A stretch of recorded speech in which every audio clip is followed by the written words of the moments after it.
રાજકોટમાં વ્યાજખોરના ત્રાસથી કંટાળીને એક ઓટો ચાલકે આપઘાત કર્યો। અમિત તન્નાએ દવા પીને આત્મહત્યા કરી। મિત્ર જયદીપ બોરિયાના ઉઘરાણીથી ત્રાસી ગયા હોવાનું તેમણે કહ્યું। પત્નીને રસ્તા પર ઊભી રાખીને ઉઘરાણી કરતા હોવાનો આરોપ લગાવ્યો છે। બીજા ચેક જમા કરાવી ફરિયાદની ધમકી આપતો હતો। આપઘાત પહેલા સુસાઇડ નોટ અને વિડીયો બનાવી પીડિતે તમામ આપવીતી જણાવી। વિડીયોમાં જયદીપ બોરિયાના ત્રાસનો ઉલ્લેખ પણ કરાયો છે।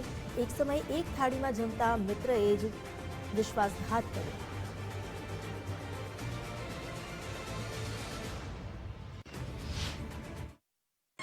અને આજે મારે તો જે કરવું હતું મેં કરી લીધું, પણ એક છે ને આને મારી પ્રાર્થના છે કે મને ભૂત બનાવજે, ભૂત। બરાબર, હું જયલા પાસે છે ને મારો 7 વર્ષનો હિસાબ લેવા આવીશ।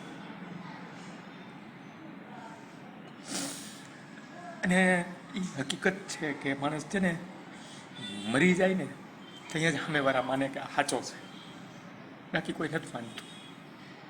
બરાબર, બાકી કોઈ નથી માનતું।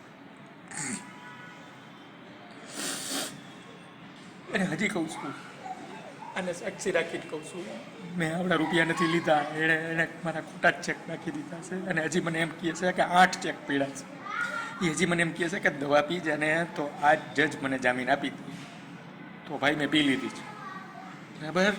તને કદાચ ને આ કોર્ટ જામીન આપી દે, આ નહીં આપે, મારા શબ્દો લખી રાખજે તું।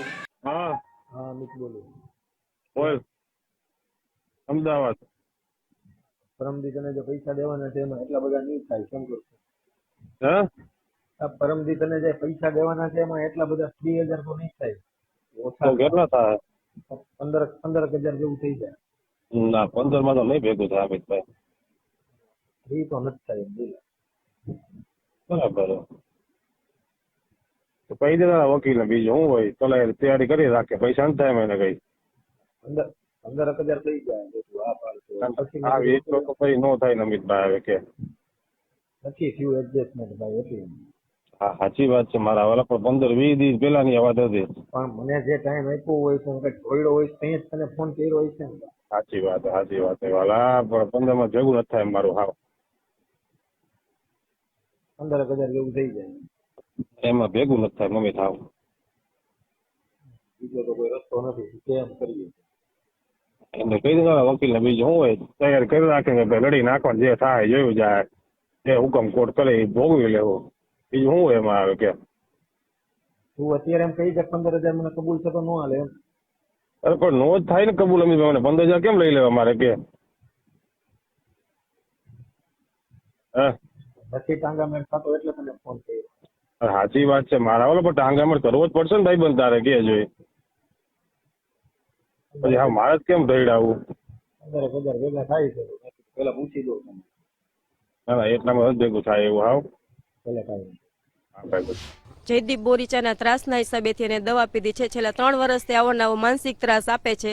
હું દુકાને જાઉં તો મને હેરાન કરે છે, વાંયથી આવીને એમ કે પૈસા દે। મેં કીધું અમિતે લીધા છે એના કરતાં હું તને ઓછા આપી શકું એટલી કેપેસિટી છે, હું 10,000માં નોકરી કરું છું, હું તને હાથનો હપ્તો દઉં 3,000 હું ઘરમાં હલાવું।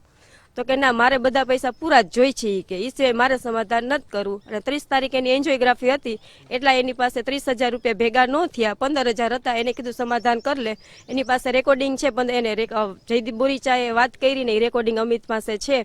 બે વાત કરી તો કે હું વાત નહીં માનું, કે મને 30,000 રૂપિયા હારે દે।